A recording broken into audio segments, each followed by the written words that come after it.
असं म्हणतात की जिभेला हाड नसते, पण ती हृदय तोडण्या इतकी मजबूत असते.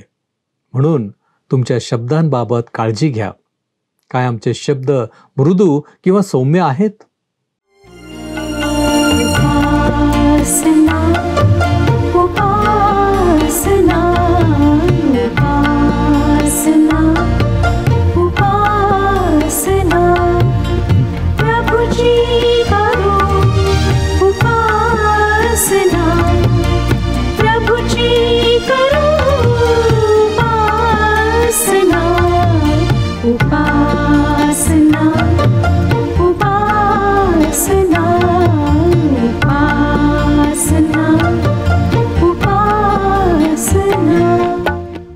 आमच्या जीवाचे रक्षण करणाऱ्या प्रेमळ येशूच्या पवित्र नावात आपणा सर्वांचे उपासना कार्यक्रमामध्ये हार्दिक स्वागत. प्रियांनो, मानवी शरीरामध्ये जीभ हा लहानसा अवयव जरी असला तरी हीच जीभ मनुष्याचा खरा स्वभाव उघडकीस आणणारी आहे. अर्थात जिभेचा उपयोगही करता येतो आणि दुरुपयोगही करता येतो. जशी जिभेची भूमिका महत्त्वाची आहे, त्याचप्रमाणे हृदयाची भूमिकाही महत्त्वाची आहे. आमची आंतरिक अवस्था, भावनिक अवस्था हृदयामुळे प्रगट केली जाते. आमच्या हृदयाची स्थिती आमच्या जीवनावर परिणाम करणारी असते. म्हणूनच देवाचे वचन आम्हाला सांगते की आनंदी मनाने मुख प्रसन्न होते, मनातील खेदाने हृदय भंग पावते. प्रियांनो, देवाने आमच्या शरीरामध्ये दिलेला प्रत्येक अवयव महत्त्वाचा आहे आणि त्याद्वारे आम्ही देवाचे गौरव केलेच पाहिजे. आम्ही हे लक्षात ठेवले पाहिजे की आमच्या प्रत्येक वर्तनाकडे, कृतीकडे देवाचे लक्ष आहे. प्रियांनो, आजच्या अध्ययनात आपण या सर्व गोष्टी पाहणार आहोत. नक्कीच आमच्या जगिक जीवनासाठी आणि आमच्या आत्मिक जीवनासाठी या गोष्टी आशीर्वादाच्या आहेत. तर मग चला प्रियांनो, या सर्व गोष्टी नीट समजून घेण्यासाठी आपण आपल्या अध्ययनाची सुरुवात करूया. श्रोतनो, आज आम्ही नीतिसूत्राच्या 15व्या अध्यायाचा अभ्यास करणार आहोत. या अध्यायात चांगले व वाईट याच्यातील विरोध दाखविण्यात आला आहे आणि पहिले जिभेची भूमिका, नंतर हृदयाची भूमिका यांच्यावर भर देण्यात आला आहे. वाचूया नीतिसूत्रे 15वा अध्याय, पहिलं वचन. मृदू उत्तराने कोपाचे निवारण होते, कठोर शब्दाने क्रोध उत्तेजित होतो.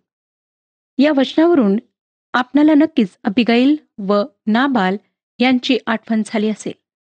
त्यांना लागू पडतील अशी अनेक वचने आपण या पुस्तकात वाचली आहेत. अबिगाईल ही एक सुंदर देखणी पत्नी स्त्री होती. नाबाल तिचा पती एक श्रीमंत पण मूर्ख माणूस होता. कोणी ब्युटी अँड द बिस्ट या नावाचे एक पुस्तक लिहिले आहे. अबिगाईल ब्युटी म्हणजे सौंदर्यवती आहे, तर नाबाल बिस्ट म्हणजे जनावर आहे. आपणाला आठवतच असेल की जेव्हा आपल्या कळपांची काळजी घेणाऱ्या दाविदाकडे नाबालाने अतिशय अपमानकारक उत्तर पाठविल्याचे अबिगाईलने ऐकले, तेव्हा तिने घाईने आपल्या नोकरांना दाविदाकरिता भरपूर अन्नसामुग्री गोळा करायला लावली. मग ती दाविदाला भेटायला गेली व त्याच्यासमोर नतमस्तक झाली. तो भावी राजा आहे हे तिने ओळखले आणि तिने हेही ओळखले की दाविदाचा प्राण आपला देव परमेश्वर याचपाशी जिवंताच्या समूहात बांधलेला राहील. श्रोतांनो, अबिगाईलने मृदू उत्तर दिले आणि त्यामुळे क्रोध शमला, परंतु कठोर शब्द रागाला उत्तेजित करतात आणि हे नाबालाच्या उत्तराच्या बाबतीत खरे आहे. पवित्र शास्त्राचे वाचन करताना तुम्हाला अशी अनेक उदाहरणे वाचायला मिळतील.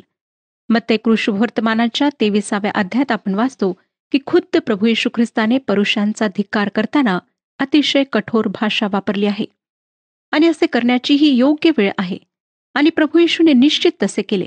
परंतु ज्यांना देवाच्या कृपेची गरज आहे त्यांच्याशी तो किती दयेने बोलला ते लक्षात घ्या. त्या व्यभिचारामध्ये पकडलेल्या बाईला तो म्हणाला, मीही तुला दोषी ठरवत नाही, जा आणि पुन्हा पाप करू नकोस. हे शब्द तिच्याकरिता किती दयापूर्ण होते. या नीतिसूत्राची उदाहरणे आम्हाला पवित्र शास्त्रात पुन्हा आणि पुन्हा आढळतात. मृदू उत्तर देण्याची एक विशिष्ट वेळ आहे आणि कठोर उत्तर देण्याची ही एक नेमलेली वेळ आहे. 15वा अध्याय आणि 2रं वचन पहा. सुज्ञांची जिव्हा सुज्ञान वदते, मूर्खाच्या मुखातून मूर्खता बाहेर पडते. आपण पुन्हा एकदा जिभेच्या उपयोगाचा विचार करणार आहोत. मला तुम्हाला पुन्हा एकदा सांगू द्या की पवित्र शास्त्रात दारूच्या व्यसनापेक्षा जिभेच्या दुरुपयोगाविषयी जास्त सांगण्यात आले आहे. याचा अर्थ असा नाही श्रोत्यानो की आम्ही दारूचा धिक्कार करत नाही. आज आमच्या देशात दारूचे व्यसन ही सर्वात घातक गोष्ट आहे. पण लोक नशा करणाऱ्यांना अधिक दोषी ठरवितात व दारू पिणाऱ्यांना आजारी मदतीची गरज असलेले समजल्या जाते. अशा माणसाला मदतीची गरज नक्कीच असते. पवित्र शास्त्र दारूचा धिक्कार करते, पण त्याही पेक्षा जिभेच्या दुरुपयोगाचा ते अधिक कठोरपणे धिक्कार करते. या छोट्या जिभेमुळे तुम्ही कोण आहात हे लोकांना समजते. जीभ तुमचा खरा स्वभाव उघडकीस आणते. माझ्याजवळ एक छोटी पुस्तक आहे. तिचे शीर्षक पेटलेला नरक असे आहे. ते पवित्र शास्त्रातले शीर्षक आहे. या पुस्तकात जीभ किती छोटे पण धोकादायक साधन आहे याविषयी सांगण्यात आले आहे. 15वा अध्याय 3रं वचन वाचूया.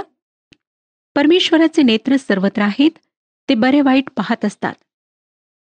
श्रोत्यानो, तुम्ही आपल्या डावीकडे आणि उजवीकडे पाहाल आणि तुम्हाला वाटेल की कोणीही तुम्हाला पाहत नाही.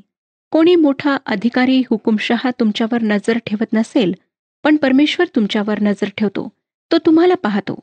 जेव्हा गुलामगिरीतल्या आपल्या एका भावाला एक मिस्री मारत आहे, हे जेव्हा मोशेने पाहिले, तेव्हा त्याने आजूबाजूला पाहिले आणि त्या मिस्र्याला ठार केले. तो वरती पाहायला मात्र विसरला. त्याला वाटलं की त्याचे हे कृत्य कोणालाच माहीत नसणार. पण देवाला ते माहीत होते. तुमचे व माझे जीवन देवासमोर उघड्या पुस्तकाप्रमाणे आहे. येथे पृथ्वीवर जे गुप्त पाप आहे, ते स्वर्गात एक उघड लज्जास्पद गोष्ट आहे. कारण परमेश्वराचे नेत्र सर्वत्र आहेत, ते बरे वाईट पाहत असतात. 4थे वचन. जिव्हेची सौम्यता जीवनाचा वृक्ष आहे, पण तिची कुटिलता अंतःकरण विदारिते. पुन्हा एकदा जिभेच्या उपयोगाविषयी आम्हाला सांगण्यात आले आहे. जिभेमुळे आम्ही कठीण प्रसंगात पडू शकतो आणि जिभेमुळे आम्ही त्रासातून सुटूही शकतो. जीभ एक आशीर्वाद बनू शकते किंवा शाप बनू शकते. 5वे वचन. मूर्ख आपल्या बापाचे शिक्षण तुच्छ मानितो, वाग्दंड लक्षात ठेवितो, तो शहाणा होतो. नीतिसूत्राच्या पुस्तकात शिक्षण व सल्ल्याविषयी पुष्कळ काही सांगण्यात आले आहे. तुम्ही मूर्खाला काही सांगू शकत नाही असेही सांगण्यात आले आहे. ही गोष्ट खरी आहे. तुम्ही त्याला सांगू शकता, पण त्याच्या मनावर ते ठसवू शकत नाही. कारण अगदी साधे आहे, ते म्हणजे तो शिक्षणाकडे कान लावतच नाही. 15वा अध्याय 6वं वचन पहा. धार्मिकाच्या गृहात मोठे भांडार असते, दुर्जनाच्या मिळकतीत उपद्रव असतो.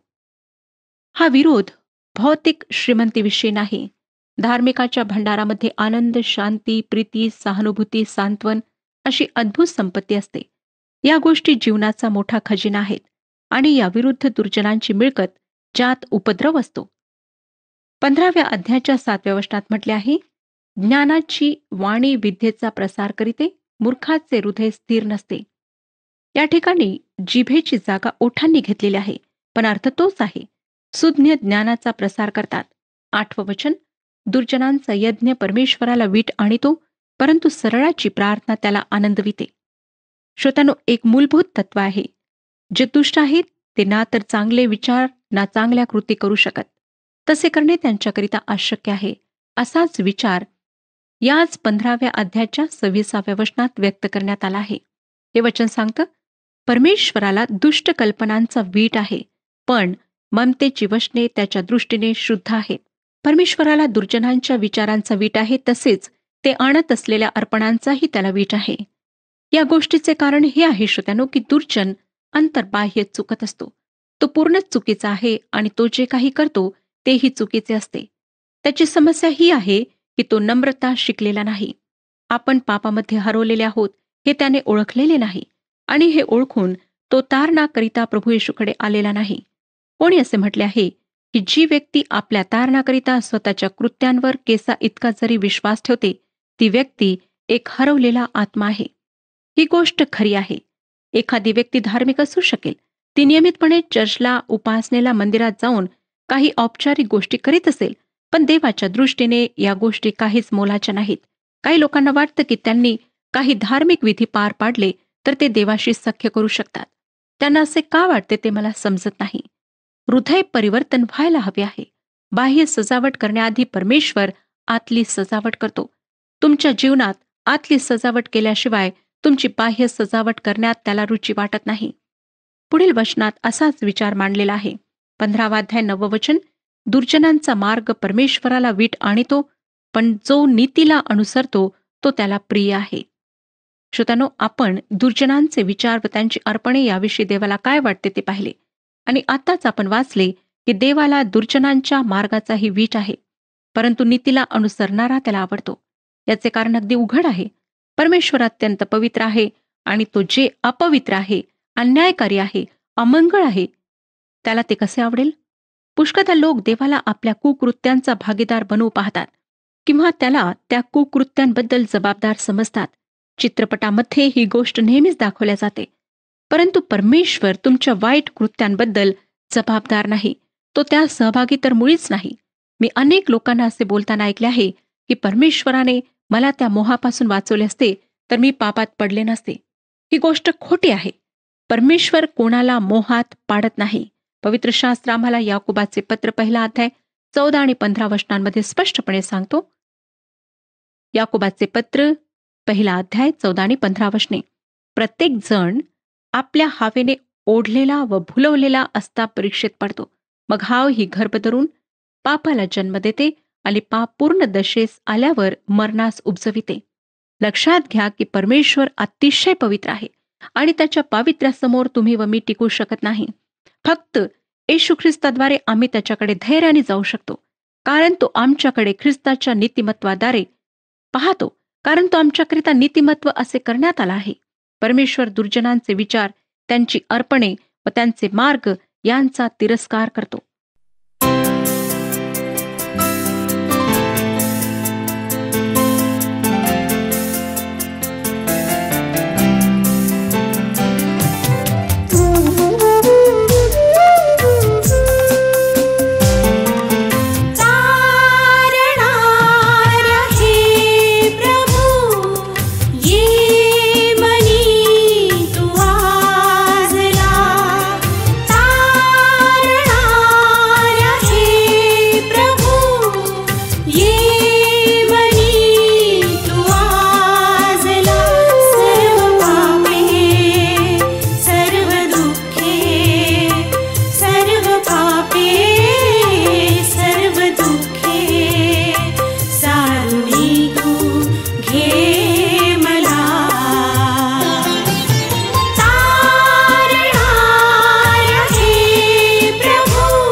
जगी तू अवतरला, पाप्यांसाठी तू धावला.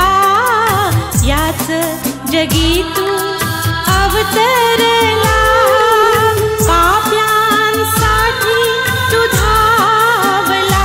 त्या क्रूसाला तू कवटाळले, कारण दे मला.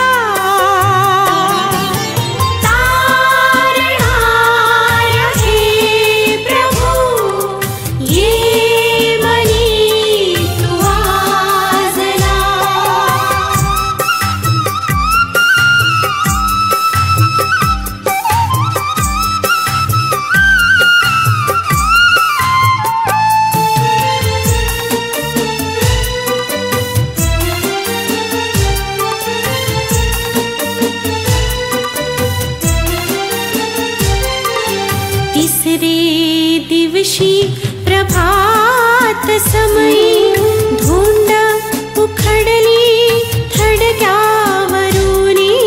तिसरे दिवशी प्रभात समयी धुंड उखडली थडग्यावरुनी. विजयी झाला प्रभू त्या मारणी, सांगा प्रभू उठला.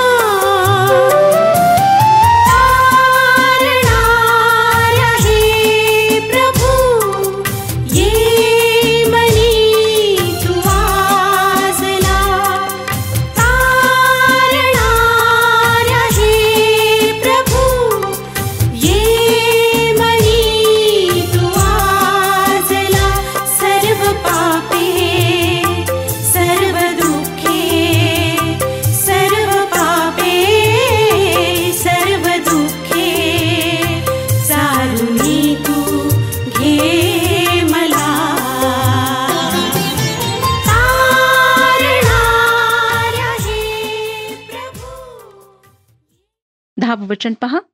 तो म्हणतो, जो सन्मार्ग सोडितो त्याला भारी शासन होते, जो वाग्दंडाचा तिटकारा करीतो तो मरेल. कोणी त्याच्या चुका सुधरवणे माणसाला आवडत नाही, आणि काही लोक असे असतात की ते कोणताही सल्ला किंवा सुधारणूक मानित नाहीत. येथून पुढच्या भागात आपण हृदयाविषयी वचने अभ्यासणार आहोत. 15व्या अध्यायाचे 11वे वचन सांगते, अधोलोक आणि विनाशस्थान ही परमेश्वराच्या दृष्टीपुढे आहेत, तर मग मनुष्य जातीची अंतःकरणे त्याच्या दृष्टीपुढे किती जास्त असली पाहिजेत. इब्री लोकास पत्र याच्या 4थ्या अध्यायातील 13व्या वचनात सांगितले आहे, आणि त्याच्या दृष्टीला अदृश्य अशी कोणतीही सृष्ट वस्तू नाही, तर ज्याच्याबरोबर आपला संबंध आहे त्याच्या दृष्टीला सर्व उघडे वाघडे आहे. परमेश्वर मनातील हेतू व विचार यांचा परीक्षक आहे. जो अधोलोक व विनाशस्थान आपल्यापैकी कोणी पाहिले नाहीत आणि ज्याच्या अस्तित्वावर जगिक माणसाचा विश्वास नाही, ती देवासमोर उघडे आहेत.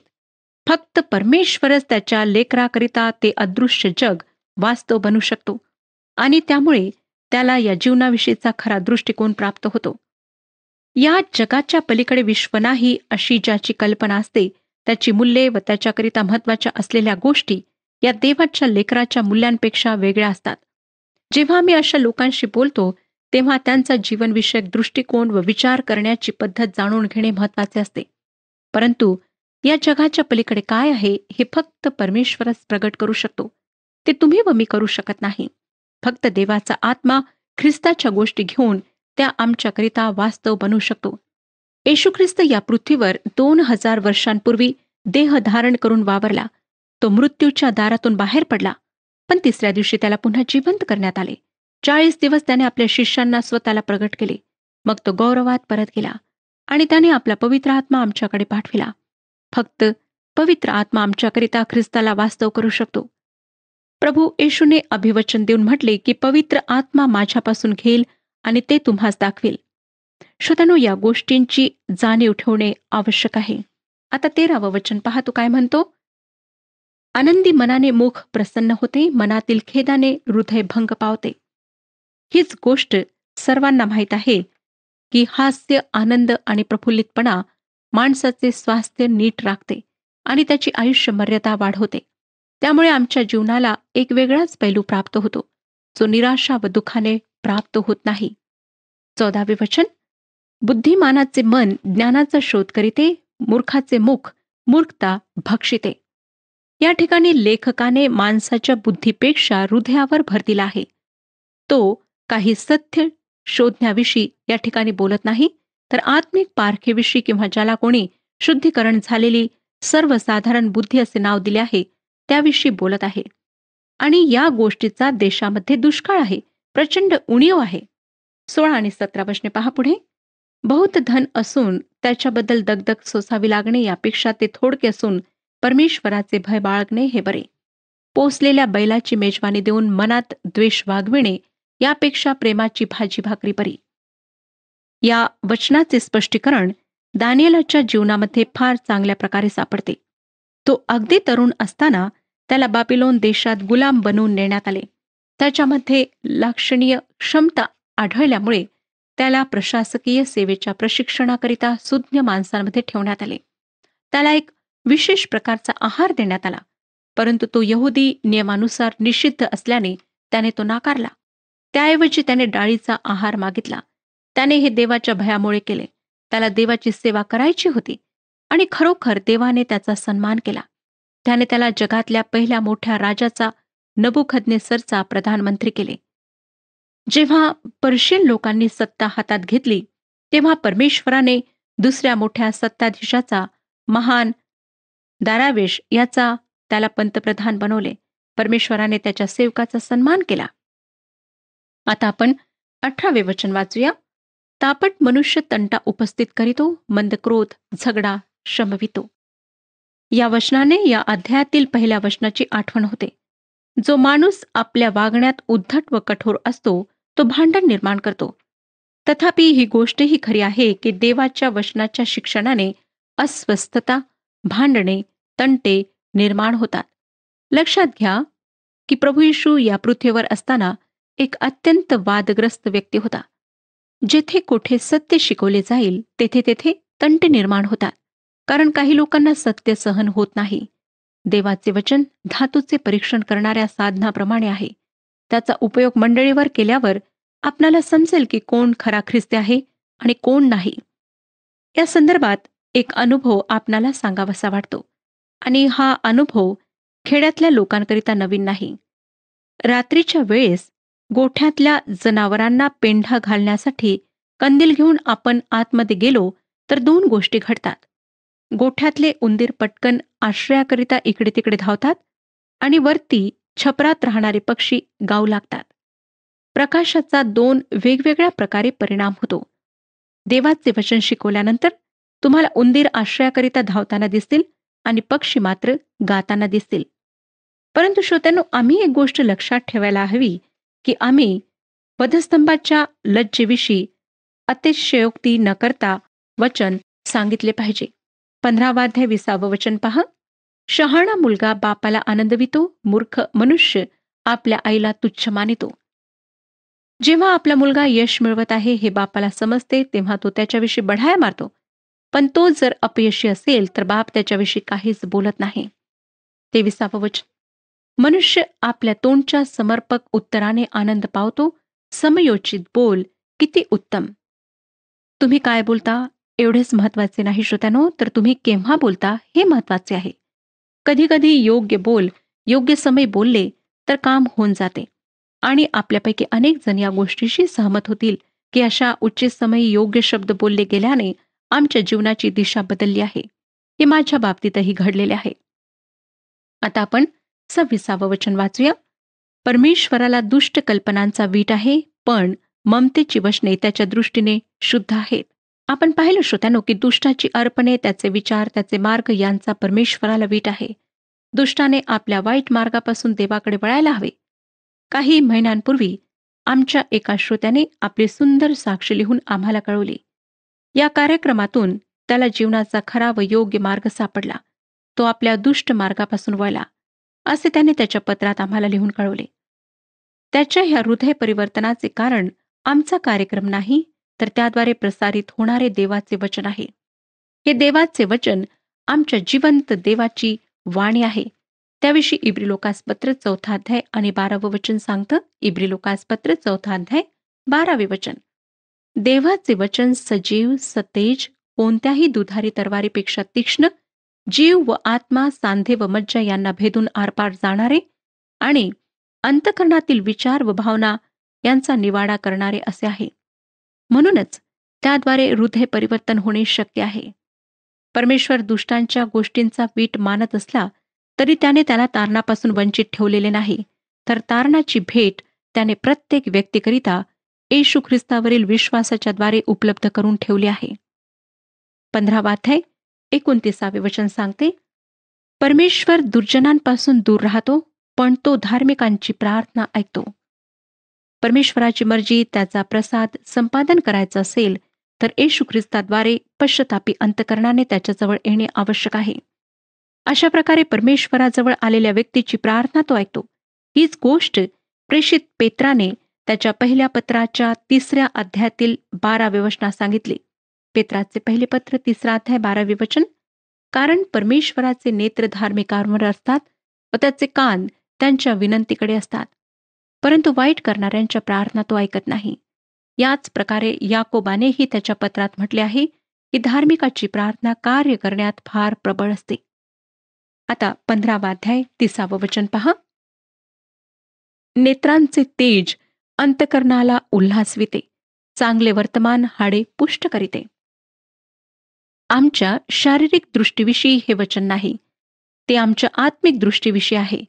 प्रभू येशूने ही गोष्ट आपल्या डोंगरावरील प्रवचनात म्हणजे मत्ते कृष्णवर्तमान 6वा अध्याय 22 आणि 23 ह्या वचनांमध्ये सांगितली.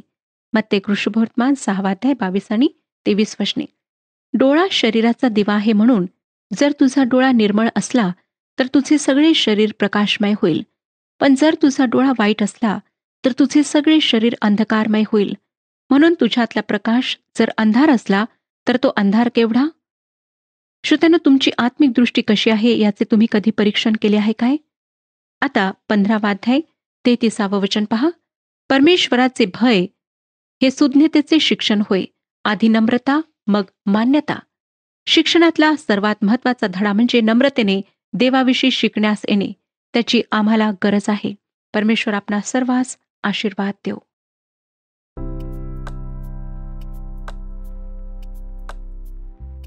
मागील कार्यक्रमातील प्रश्नाचे उत्तर आहे सी. नीतिमत्तेने राष्ट्राची उन्नती होते.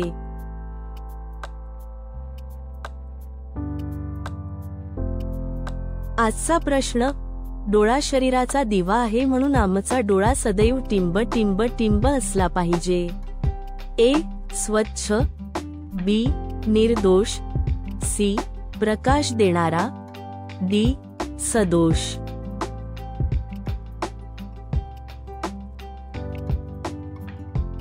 प्रियांनो, या प्रश्नाचे उत्तर उद्या सकाळी 6 वाजण्याच्या आधी पर्याय ए, बी, सी किंवा डी लिहून आपले नाव, पत्ता आणि ठिकाण यासोबत मोबाईल नंबर 7021474742 वर SMS किंवा व्हॉट्सॲप करा.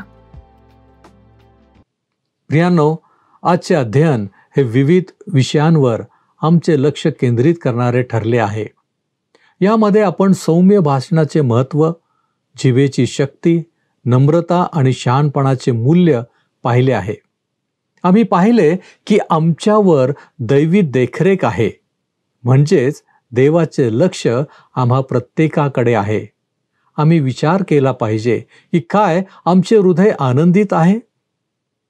परमेश्वराचे भय माणसाला शहाणपण शिकवते. काय आमच्यामध्ये देवाचे भय आहे? सौम्य आणि शहाणपणाच्या भाषणाचे महत्त्व आमच्यासमोर ठेवण्यात आले. काय आम्ही सौम्य आहोत? काय आमचे भाषण मृदू आहे? प्रियांनो, या सर्व गोष्टी आमचे भवितव्य ठरविणारे आहेत. म्हणून आपण यावर विचार करूया आणि देवाला गौरव देण्याचा प्रयत्न करूया. आपण प्रार्थना करू. प्रभूजी, आम्ही तुझी लेकरं तुझ्या चरणांपाशी आलेलो आहोत. तू आज आम्हाला शिकवलेलं आहेस की आमचं भाषण, आमचं बोलणं मृदू असावं, सौम्य असावं आणि प्रभूजी आमचं हृदय देखील आनंदित असावं. आणि म्हणूनच प्रभू परमेश्वर देवप्पा, आम्ही तुझ्या चरणापाशी आलेलो असताना आम्ही तुला विनंती करतो की या सर्व गोष्टी करण्यासाठी तू आम्हाला सिद्ध असं कर. प्रभूजी, आम्हाला ठाऊक आहे की काही गोष्टी आमच्यामध्ये चुकीच्या आहेत, परंतु त्या सर्व चुकीच्या गोष्टी आमच्यामधून तू काढून टाक आणि तुला आवडणारं हृदय, अंतःकरण तू आम्हाला दे, जे सदैव तुझी स्तुती आणि तुझंच गौरव करू शकेल. आणि म्हणूनच प्रभूजी, आम्ही तुझ्या चरणापाशी आलेलो आहोत. तो आमचा स्वीकार कर. येशू ख्रिस्त आमचा प्रभू याच्याद्वारे मागतो म्हणून तू ऐक. आमेन. प्रभूमध्ये आनंद करा, उल्हास करा. प्रभू आपणास आशीर्वादित करो.